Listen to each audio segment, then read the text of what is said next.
ಅಭಿವೃದ್ಧಿ ವಿರೋಧಿ ಸರ್ಕಾರಕ್ಕೆ, ಭ್ರಷ್ಟ ಸರ್ಕಾರಕ್ಕೆ, ಪೂಜ್ಯ ದೇವೇಗೌಡರಿಗೆ, ಕುಮಾರಣ್ಣವ್ರಿಗೆ, ನಮ್ಮ ಭವಿಷ್ಯದ ಆಶಾಕಿರಣ ನಿಖಿಲ್ ಕುಮಾರಸ್ವಾಮಿ ಅವರಿಗೆ ಇವತ್ತು ಸರ್ಕಾರದ ವಿರುದ್ಧವಾಗಿ ಜೆಡಿಎಸ್ ಪಕ್ಷ ಇವತ್ತು ಪ್ರತಿಭಟನಾ ರ್ಯಾಲಿಯನ್ನು ಹಮ್ಮಿಕೊಂಡಿರುವಂತಹ ಈ ಸಂದರ್ಭದಲ್ಲಿ ಈ ಒಂದು ನೇತೃತ್ವವನ್ನು ವಹಿಸಿರುವಂತಹ ನಮ್ಮ ಯುವ ನಾಯಕರು, ಈ ಒಂದು ಪಕ್ಷದ ಆಶಾಕಿರಣ ಆಗಿರುವಂತಹ ಸನ್ಮಾನ್ಯ ಶ್ರೀಯುತ ನಿಖಿಲ್ ಕುಮಾರಸ್ವಾಮಿ ಅವರೇ, ಈಗ ತಾನೇ ಸರ್ಕಾರದ ವಿರುದ್ಧವಾಗಿ ಇವತ್ತೇನು ಎಲ್ಲ ವಿಚಾರಗಳನ್ನ ಮಂಡನೆ ಮಾಡಿದಂತ ನಮ್ಮ ಹಿರಿಯ ನಾಯಕರು, ಶಾಸಕರಾದಂತಹ ಕೃಷ್ಣಪ್ಪ ಅವರೇ, ವೇದಿಕೆ ಮೇಲೆ ಉಪಸ್ಥಿತರಿರುವ ಎಲ್ಲ ಶಾಸಕ ಸ್ನೇಹಿತರೆ, ಮಾಜಿ ಶಾಸಕರುಗಳೇ, ಎಲ್ಲ ನಮ್ಮ ಮಹಿಳಾ ರಾಜ್ಯಗಳ ಅಧ್ಯಕ್ಷರಾದಿಯಾಗಿ ಎಲ್ಲ ಗೌರವಾನ್ವಿತ ಪದಾಧಿಕಾರಿಗಳೇ, ಈ ಒಂದು ಪ್ರತಿಭಟನೆಯಲ್ಲಿ ಭಾಗವಹಿಸಿರುವಂತಹ ಎಲ್ಲ ಕಾರ್ಯಕರ್ತ ಬಂಧುಗಳೇ, ಮಾಧ್ಯಮದ ಮಿತ್ರರೇ, ಈಗಾಗಲೇ ಎಲ್ಲ ನಾಯಕರುಗಳು ಮಾತಾಡಿದ್ರೆ ನಾನು ಹೆಚ್ಚು ಮಾತಾಡಲಿಕ್ಕೆ ಹೋಗಲ್ಲ.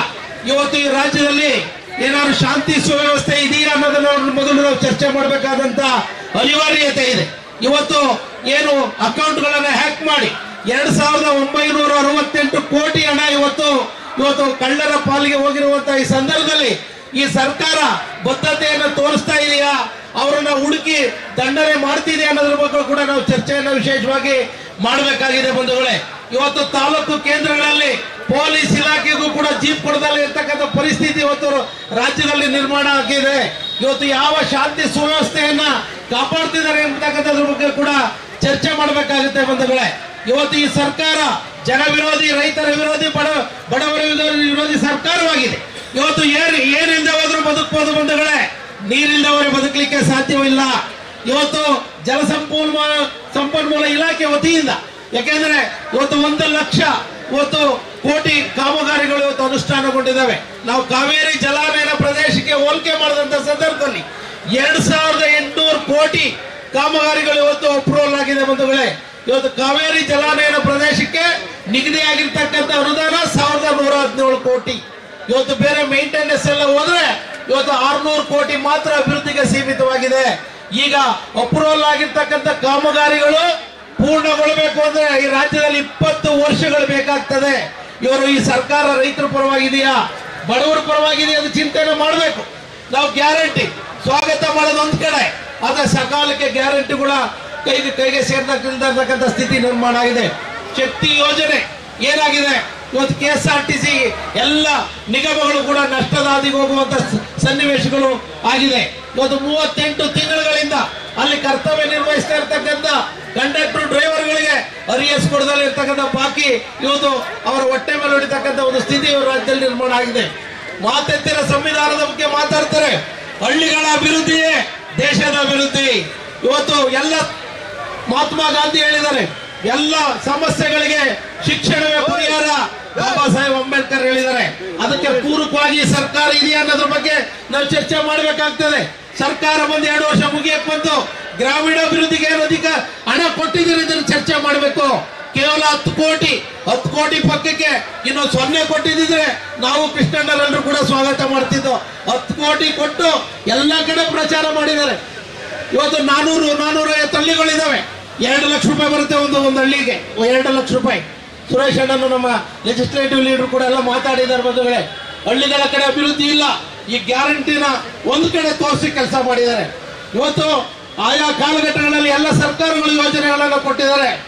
ಇಡೀ ಹಿಂದೂಸ್ತಾನದಲ್ಲಿ, ಭಾರತ ದೇಶದಲ್ಲಿ 2 ರೂಪಾಯಿ ಅಕ್ಕಿ ಕೊಡುವ ಕಾರ್ಯಕ್ರಮವನ್ನು ಕೊಟ್ಟಂತ ನಾಯಕರು HD ದೇವೇಗೌಡರು ಪ್ರಧಾನಿಗಳಾಗಿದ್ದಾಗ ಅಂತ ಹೇಳಲಿಕ್ಕೆ ಸಂದರ್ಭದಲ್ಲಿ ವಿಶೇಷವಾಗಿ ತಮ್ಮ ಮುಂದೆ ಬಯಸ್ತಾ ಇದ್ದೇನೆ ಬಂಧುಗಳೇ. ಇವತ್ತು 1ನೇ ತರಗತಿಯಿಂದ 10ನೇ ತರಗತಿಗೆ ದಾಸೋಹ ಕಾರ್ಯಕ್ರಮ ನಾವೆಲ್ಲರೂ ಕೂಡ ಅರ್ಥ ಮಾಡ್ಕೋಬೇಕು. 8ನೇ ಕ್ಲಾಸ್ ತನಕ ಇವತ್ತು ಕೇಂದ್ರ ಸರ್ಕಾರ ಕೊಡ್ತದೆ. 9 ಮತ್ತು 10ನೇ ತರಗತಿ ಮಾತ್ರ ರಾಜ್ಯ ಸರ್ಕಾರ ಕೊಡ್ತಕ್ಕಂಥದ್ದು.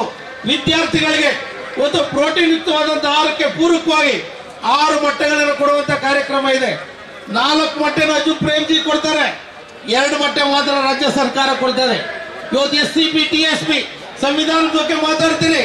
35,000 ಕೋಟಿನಲ್ಲಿ 30,000 ಕೋಟಿ ಈ ಗ್ಯಾರಂಟಿಗಳಿಗೆ ವರ್ಗ ಆಗಿದೆ. ನೀವು ನಿಜವಾಗ್ಲೂ ಕೂಡ ಪರಿಶಿಷ್ಟ ಸಮಾಜದ ಹಿತವನ್ನ ಕಾಪಾಡ್ತಿದ್ದೀರಾ, ಅದ್ರ ಬಗ್ಗೆ ನಾವು ಚರ್ಚೆಯನ್ನು ಮಾಡಬೇಕಾಗಿದೆ ಬಂಧುಗಳೇ. ದಯಮಾಡಿ ಇವತ್ತು ರೈತ ವಿರೋಧಿ, ಹಿಂದುಳಿದ ವರ್ಗದವರ ವಿರೋಧಿ, ಪರಿಶಿಷ್ಟ ಸಮಾಜದ ವಿರೋಧಿಯಾಗಿ ಈ ಸರ್ಕಾರ ಇವತ್ತು ಕೆಲಸವನ್ನ ಮಾಡ್ತಾ ಇದೆ. ಬೆಳಗ್ಗೆ ಒಳ ಜಗಳದಲ್ಲಿ ಇವತ್ತು ಭ್ರಷ್ಟಾಚಾರ, ಇವತ್ತು ಮುಗಿಲು ಮುಟ್ಟುವಂತ ಒಂದು ಸ್ಥಿತಿ ನಿರ್ಮಾಣ ಆಗಿರುವಂತ ಹಿನ್ನೆಲೆಯಲ್ಲಿ ಇವತ್ತು ನಮ್ಮ ಪಕ್ಷ ಇವತ್ತು ರಾಜ್ಯಪಾಲರ ಮೂಲಕ ಸುಳ್ಳು ಹೇಳುವಂತ ವ್ಯವಸ್ಥೆ ಇವತ್ತು ವಿಧಾನಸೌಧದಲ್ಲಿ ನಡೆದಿದೆ. ಅದನ್ನು ಕೂಡ ನಾವು ಖಂಡಿಸ್ತೇವೆ ಅಂತಕ್ಕಂಥ ಮಾತನ್ನು ಕೂಡ ನಾನು ಈ ಸಂದರ್ಭದಲ್ಲಿ ಹೇಳ್ತಾ, ಮುಂದಿನ ದಿನಗಳಲ್ಲಿ ಇನ್ನೂ ಕೂಡ ಹೆಚ್ಚಿನ ವಿಚಾರಗಳನ್ನು ಜನಕ್ಕೆ ತಿಳಿಸುವಂತ ಕೆಲಸ ಮಾಡ್ತೇವೆ.